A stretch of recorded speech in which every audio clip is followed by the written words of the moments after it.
नमस्कार, कैसे हैं आप? आज हम डिस्कस करेंगे हिंदू मैथोलॉजी और एस्ट्रोलॉजी के कनेक्शन के ऊपर। ये हम सभी जानते हैं कि वेद, उपनिषद और जितने भी पुराण हैं, ये सब कई तरीके की एनक्रिप्टेड इन्फॉर्मेशन अपने अंदर रखते हैं। जैसे जितनी भी पुरानी भविष्यवाणियाँ या जो भी चीज़ें हुई हैं वो इस तरह से लिखी गई हैं, या तो राइम करती हुई हैं या वो महाकाव्य बनाए गए हैं उनके इस तरह से हैं कि वो उसके अंदर बहुत सारी इन्फॉर्मेशन एनक्रिप्टेड फॉर्म में है और अलग अलग तरीके से उनको छुपाने की कोशिश भी की गई है। और कई चीज़ें वो कहते हैं और डायरेक्टली नहीं कहते हैं। इसलिए कोई भी जो भी पर्सन उसको देखता है वो अपने नज़रिए से, अपने पर्सपेक्टिव से अपने क्वेश्चंस के आंसर उनमें ढूंढने की कोशिश करता है और उसको उसी पर्टिकुलर एंगल से उसके आंसर उसमें मिल जाते हैं। ये इसमें सबसे खूबसूरत बात हमें मिलती है। और ये ऐसा नहीं है हिंदू धर्म में, सभी धर्मों की आपको बुक्स में मिल जाएगा। हिंदू धर्म क्योंकि सबसे पुराना धर्म है, सनातन धर्म हम इसको बोलते हैं, तो इसमें सबसे ज़्यादा हमें रिटन वर्क हमें मिलता है। जैसे श्रुतियाँ और वो वेदों की जो स्मृतियाँ थी, उसके साथ साथ रिटन वर्क पुराणों के फॉर्म में, उपनिषद के फॉर्म में हमें बहुत सारे वो भी हमें साथ में मिलता है। तो हमारे पास ज़्यादा मौका होता है कि हम ज़्यादा से ज़्यादा उसकी गहराई में जा पाएँ और चीज़ों के, अपने सवालों के जवाब हासिल कर सकें। आज हम एक एस्ट्रोलॉजर की दृष्टि से महाभारत को देखने की कोशिश करेंगे। महाभारत जो बुक है वो मुझे 8th क्लास के CBSE के सिलेबस में मुझे मिली थी एज ए टेक्स्ट बुक, और वॉर स्टोरी से मेरा एक हमेशा जुड़ाव रहा है और रीडिंग का मुझे बहुत ही वो क्रेज़ और पैशन था। तो उस हिसाब से मैं उसको पढ़ता चला गया और मेरे को एक अलग तरह का अट्रैक्शन फील हुआ और मैंने इसको कई नज़रियों से इस किताब को देखा है। तो एक एस्ट्रोलॉजी के एंगल से हम देखने की कोशिश करेंगे और साथ में मैं ये चाहूँगा कि आपको मैं एक दिशा दे पाऊँ कि आप भी महाभारत के अलावा और भी चीज़ें, लेकिन आज हम महाभारत की बात कर रहे हैं, पर इसके अलावा और भी जो हमारे पुराण वगैरह हैं उनको आप अपनी दृष्टि से देखें और उसमें कोशिश करें में सवालों को उनके जवाब जानने की। तो शुरू करते हैं हम महाभारत से। तो महाभारत के अंदर अगर एक एस्ट्रोलॉजर देखना चाहेगा तो वो देखना चाहेगा ग्रह, प्लैनेट्स, और देखना चाहेगा राशियां, देखना चाहेगा और देखना चाहेगा नक्षत्र, और ये देखना चाहेगा कि कोई पर्टिकुलर जैसे लग्न चार्ट हम देखें कि लग्नेश है किसी का, सूर्य लग्नेश है, तो वो क्या देखेगा उसके अंदर, या सूर्य अगर लग्नेश है तो उसका जीवन किस प्रकार का रहेगा, क्या क्या उसको करना चाहिए, क्या उसको नहीं करना चाहिए अपने जीवन में। तो वो अगर हम देखें तो हमें जो सबसे पहला कैरेक्टर हमें इसके अंदर मिलता है वो है कर्ण, जो कि सूर्य से बिल्कुल एकदम आइडेंटिफाई कर पाते हैं कि सूर्य का रीइंकार्नेशन कर्ण के रूप में हुआ, जो कि सूर्य और कुंती का पुत्र था कर्ण। और सूर्य का एक और नाम है मित्र, हम उनको बोलते हैं, मित्र भी एक और सिनोनिम है सूर्य का। तो कर्ण जो है वो मित्रता को सबसे ऊपर रखने वालों में से था। वो फ्रेंडशिप को सबसे ऊंची रखता था, टॉप प्रायोरिटी पे उसने हमेशा फ्रेंडशिप को रखा, धर्म से भी ऊपर रखा, भगवान से भी ऊपर रखा। और इस मामले में उसने किसी की भी नहीं सुनी। और ये बात नहीं है कि उसको नहीं मालूम था, इग्नोरेंट था, ऐसा नहीं है, उसको पता था कि सही क्या है गलत क्या है, लेकिन फिर भी उसने मित्रता को, जो दुर्योधन से उसकी मित्रता थी, उसको हमेशा हर बात से ऊपर रखा और उसी के लिए अपने प्राण भी दिए। तो इस तरह से हम ये देखते हैं कि जब किसी का लग्नेश सूर्य होता है या लग्न में सूर्य है, तो वो व्यक्ति के अंदर ये सारी क्वालिटीज़ आपको मिलेंगी कि वो डोनेशंस में बहुत ज़्यादा बिलीव करेगा, उसे कोई भी व्यक्ति कुछ मांगेगा तो वो दे देगा, और वो पक्का मित्र होगा और मित्रता में उसकी बहुत वैल्यूज़ उसके बहुत स्ट्रांग होंगी मित्रता को लेके, और वो फ्रेंडशिप के लिए कुछ भी करने को तैयार होगा। और एक और क्वालिटी हमें दिखती है और वो है एंड्योरेंस फॉर पेन, कि वो दर्द को सहन करने की उसके अंदर बहुत शक्ति होगी, फिजिकल पेन को, जो कि हमें एक कहानी से मालूम पड़ता है जिसमें कि परशुराम जो उनके गुरुजी थे वो उनके गोद में सो रहे थे एक दिन, और एक कीड़ा इंसेक्ट उनको कर्ण को काट लेता है और वो उस पेन को बियर करते हैं, वो लगातार काटता रहता है, वो उस पेन को बियर करते रहते हैं कि मेरे गुरु की नींद नहीं टूट जाए।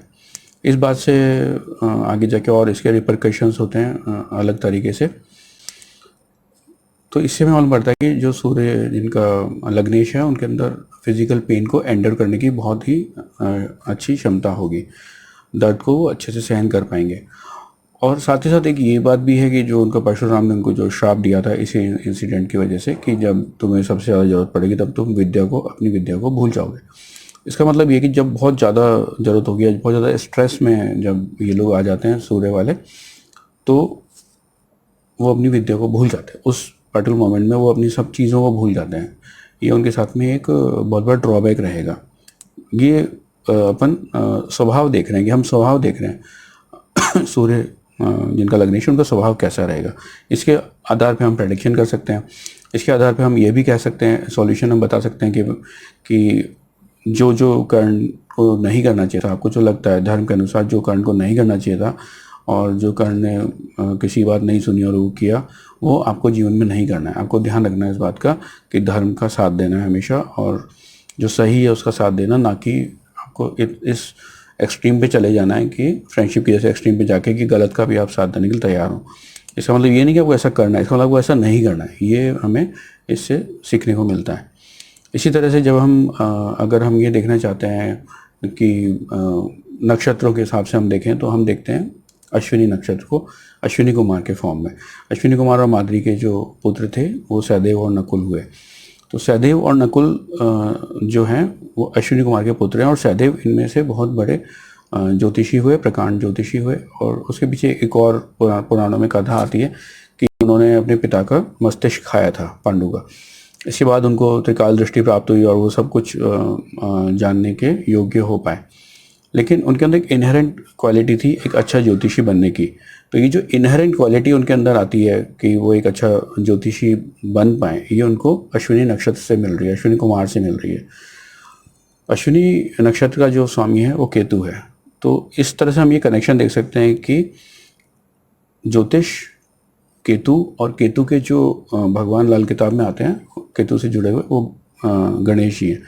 तो ज्योतिष, केतु और गणेश जी और अश्विनी नक्षत्र, इनका एक हमें कनेक्शन दिखता है। तो अश्विनी नक्षत्र में जन्मे हुए जितने भी जातक होंगे वो बहुत ही अच्छे ज्योतिषी बनने की काबिलियत रखते होंगे और वो ज्योतिषी बन पाएंगे। साथ ही जिनका लग्न के अंदर केतु है वो लोग भी बहुत अच्छे ज्योतिषी बन सकेंगे, या जिनका लग्नेश अश्विनी नक्षत्र के अंदर है वो भी बहुत अच्छे ज्योतिषी बन पाएंगे। तो ये हमें इससे ये सब चीज़ें हमें समझने का मौका मिलता है।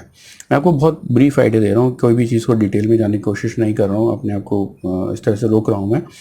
मैं चाहता हूँ कि आप अपना एक इंडिविजुअल पर्सपेक्टिव बनाएं और आप भी एक्सप्लोर करें और इसमें चीज़ें ढूंढने की कोशिश करें, और नई नई आपको चीज़ें मिलेंगी। क्योंकि हर आदमी एक इंडिविजुअल का एक अलग पर्सपेक्टिव होता है ज़िंदगी को, और किसी भी चीज़ को देखने का अलग नज़रिया होता है, तो वो उसको देख पाए और अपने हिसाब से चीज़ें ढूंढ पाए और सवालों के जवाब जान पाए। यहाँ नक्षत्र की बात हुई। अब एक और अपन एग्जाम्पल लेते हैं, जो नागबली और त्रिपंडी जो पूजा होती है, पितृदोष के उपाय जो बताए गए हैं, उनके अंदर एक सांपों का नाम लेने का होता है कि उसमें सांपों के नाम है। तो उसमें जो नाम है उनमें से एक नाम है धृतराष्ट्र। तो धृतराष्ट्र जो है वो एक सांप का नाम है। तो आप इस तरह से देखें कि सांप जो है वो अंधे होते थे, ब्लाइंड होते हैं, और धृतराष्ट्र भी ब्लाइंड थे उसी तरीके से। और जो राहु का एक नक्षत्र है, राहु को सांप का सर बोला गया है, ड्रैगन हेड अपन इंग्लिश में बोलते हैं, हिंदी में उसे सांप का सर बोलते हैं। सांप ही मानते हैं कि वो सांप है, और उसका जो सिर एक सांप है, उसका सिर जो है वो राहु है, और उसकी जो बॉडी है वो शनि की है, और जो उसकी पूंछ है वो केतु की है। इस तरह से माना जाता है। तो राहु का एक नक्षत्र है शतभिषा। शतभिषा का जो लॉर्ड है वो राहु है। शतभिषा का मतलब है 100। तो 100 से हम ये समझते हैं कि धृतराष्ट्र के जिस तरह 100 पुत्र थे, तो यहाँ एक कनेक्शन समझ में आता है। शतभिषा नक्षत्र, धृतराष्ट्र और धृतराष्ट्र के 100 पुत्र, यहाँ पे हम एक कनेक्शन देख पाते हैं कि राहु से इसका गहरा कनेक्शन दिख रहा है। और वो जो नेगेटिविटी उनके अंदर जो भी चीज़ें थी वो हमें राहु से जोड़ के हम उनको देख सकते हैं। ये एक और हमें इसमें मिलता है। अब हम अगर देखने जाते हैं, सपोज हम मंगल को देखने जाते हैं, तो मंगल को हम किस तरह देखेंगे? मंगल से जो कनेक्शन, बेस्ट कनेक्शन है वो हनुमान जी का है लाल किताब के हिसाब से। और एक और कनेक्शन जो मंगल और हनुमान जी से जुड़ता है वो एक पवन देवता का है कि वो पवन पुत्र थे। पवन देवता के ही दूसरे पुत्र थे पवन और कुंती से जो उत्पन्न हुए, वो भीम थे। तो जो भीम जो है वो हनुमान जी के छोटे भाई कहलाते हैं। हनुमान जी ने भी इस बात को महाभारत के प्रसंग में इस बात को माना है। अब मंगल का ही इसका मतलब रीइंकारनेशन जो मंगल का हम देखेंगे वो भीम के फॉर्म में देखेंगे।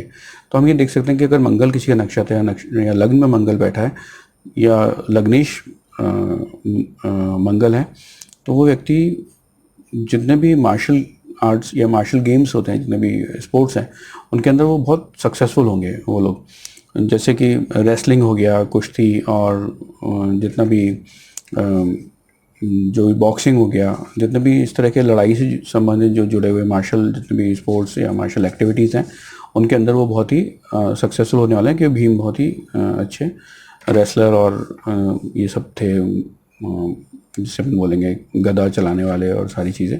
दुर्योधन भी था, लेकिन दुर्योधन की टक्कर के जो हैं वो भीम थे, हमेशा रहे। और भीम जो युद्ध में जिस तरह से दुशासन को चीर के और उसका खून पीते हैं, जो उन्होंने एक शपथ ली थी कि मैं ऐसा करूँगा, और वो वैसा ही करते हैं। तो जो ब्लड से जो कनेक्शन है वो मार्स का बहुत स्ट्रॉन्ग कनेक्शन है। तो जब भी हम ब्लड और मार्स को जोड़ के देखेंगे तो हमें यहाँ पे भीम का प्रसंग हमें समझ आएगा। और भी आपको इसमें मिलेंगे, जब आप और अपने हिसाब से एक्सप्लोर करते हैं तो और चीज़ें इसके अंदर मिलती हैं।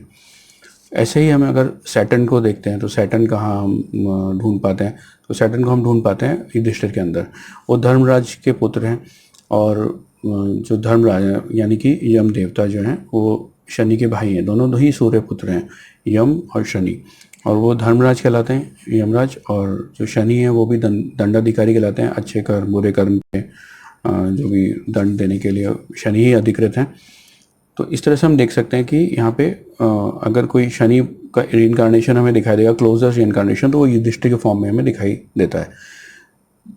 तो जो भी युधिष्ठिर के जीवन में जो भी चीज़ें रही हैं वो हम सैटर्न से जोड़ के देख सकते हैं, एकदम बराबर हमें कनेक्शन दिखाई देगा।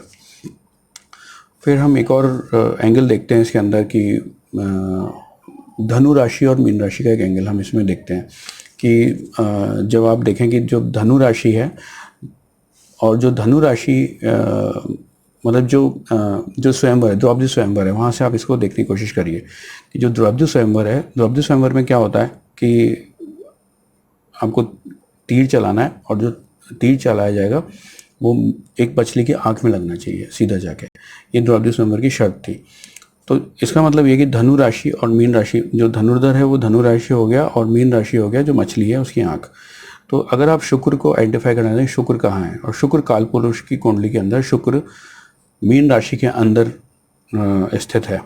उच्च का शुक्र वहाँ पे मीन राशि में स्थित होता है काल पुरुष कुंडली में। तो इसका मतलब यह है कि अगर मीन राशि आएगी और मीन राशि के साथ ही शुक्र आपको मिलेगा। शुक्र यानी कि द्रौपदी, अपन इस तरह से देख सकते हैं। इस कनेक्शन को हमें इस तरह से देखना चाहिए, यह हमें समझ में आता है कि शुक्र जो है वो हमें मीन राशि में मिल रहा है। मीन राशि को अगर हम विजय प्राप्त करेंगे तो हमें शुक्र मिलेगा। ये इस तरह का कनेक्शन क्लियरली दिखाई देता है।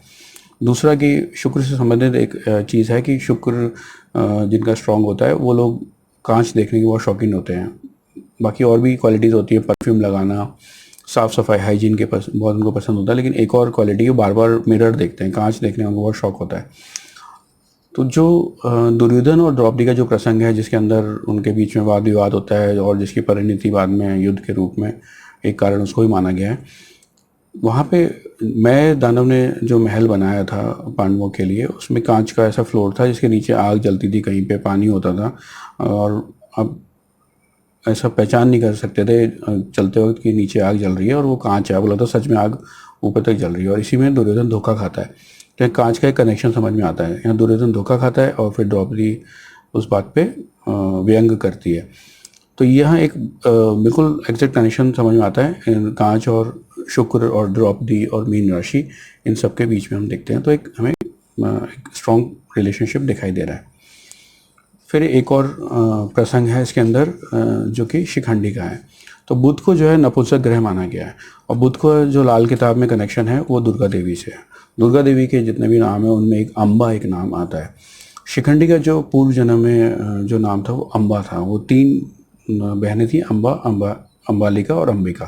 3 सिस्टर थी जिनको भीष्म पितामह स्वयंवर से उठा के ले के किडनैप करके ले आते हैं और लाके और अपने फैमिली में विचित्र वीर्य से उनकी शादी कराना चाहते हैं, जिसमें कि अम्बा जो है वो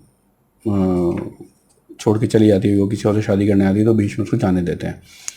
तो वो एक पूरी स्टोरी आप उसको जब पढ़ेंगे तो वो पूरा क्लियर हो जाएगा। लेकिन अगर उसको हम ब्रीफ में देखें तो अम्बा, दुर्गा देवी, बुध, शिखंडी और बुध का नपुंसक होना, ज्योतिष के नज़रिए से बुध का नपुंसक होना, ये सारी बातें हमें एक दूसरे से कनेक्टेड दिखाई देती हैं। ट्रांसजेंडर भी बोलते हैं कई बार नपुंसक बोलते हैं, और कई बार ऐसा बोलते हैं कि उन्होंने अपना सेक्स चेंज कराया, फीमेल से मेल बन गई। और इसके पीछे अलग अलग तरह की स्टोरीज़ हैं जिनको आप पढ़ेंगे तो एक समरी आपको समझ में आएगी। लेकिन हम जो ज्योतिष के साथ कनेक्शन देख रहे हैं वो बुध का नपुंसक होने से और अम्बा दुर्गा देवी से कनेक्शन, इस तरह से ये सब चीज़ें आपस में मिलती हुई एकदम परफेक्ट मैच दिखाई देता है। और जब हम इसको और गहराई में जाएंगे तो हमें और भी चीज़ें खुलती हुई नज़र आएंगी। लेकिन मैं जानबूझ के यहाँ पे इन बातों को रोक रहा हूँ, या मैं उनको जानबूझ के नहीं बता रहा हूँ। मैं चाहता हूँ कि आप अपने लेवल पे एक्सप्लोर करें और खुद से जानें और फिर मुझे बताएं। और मैं भी चाहता हूँ कि वो एक इंडिविजुअल जो आपका नज़रिया है वो मुझे जानने का मौका मिले। इससे एनरिचमेंट होता है, जो भी हमारी नॉलेज है और जो भी हमारी चीज़ें हैं उसका एनरिचमेंट होता है। गुरु को अगर हम देखना चाहते हैं, अभी जैसे गुरु प्लैनेट है, हम गुरु को देखना चाहते हैं, गुरु कहाँ हमें मिलेगा, तो गुरु हमें मिलेंगे अर्जुन के अंदर।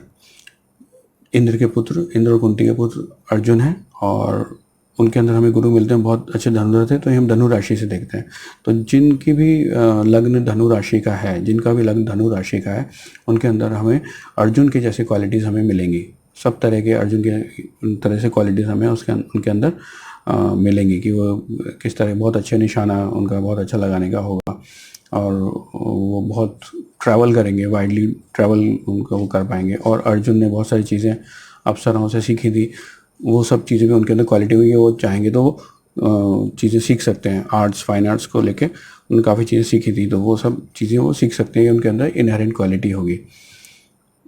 और भी आप एक्सप्लोर कर सकते हैं, जिनमें अभिमन्यु और बहुत सारे ऐसे करेक्टर्स हैं, शल्य, जो आपको इनमें दिखाई देंगे, और कृष्ण भगवान इटसेल्फ, जिनको भी आप जोड़ के देखेंगे एस्ट्रोलॉजी के नज़रिए से, तो आपको बहुत सारे अलग अलग चीज़ें इनमें दिखाई देंगी। मैं अपनी डिस्कशन को और इस वीडियो को यहीं विराम देना चाहता हूँ, ताकि मैं और डिटेल में ना जाऊँ और आप के ऊपर इन चीज़ों को छोड़ दूँ कि आप इनको एक्सप्लोर करें। और मैंने एक नज़रिए अपना रखा है, इस बारे में ज़रूर मुझे अपने विचारों से अवगत कराइएगा कि आपको कैसा लगा, और क्या आपने खोजा और आपने क्या आपको मिला। या और भी एस्ट्रोलॉजी के अलावा भी आप सोशल नज़रिए से भी देखिएगा, जब रिश्तों को इंटरकास्ट, जैसे लव मैरिजेस के बारे में बताया गया है, अर्जुन का और सुभद्रा का विवाह और ये सब चीज़ें, तो उनके बारे में भी ज़रूर देखिएगा और मुझे बताइएगा कि आपको क्या क्या चीज़ें लगी हैं। प्रणाम, जय माता।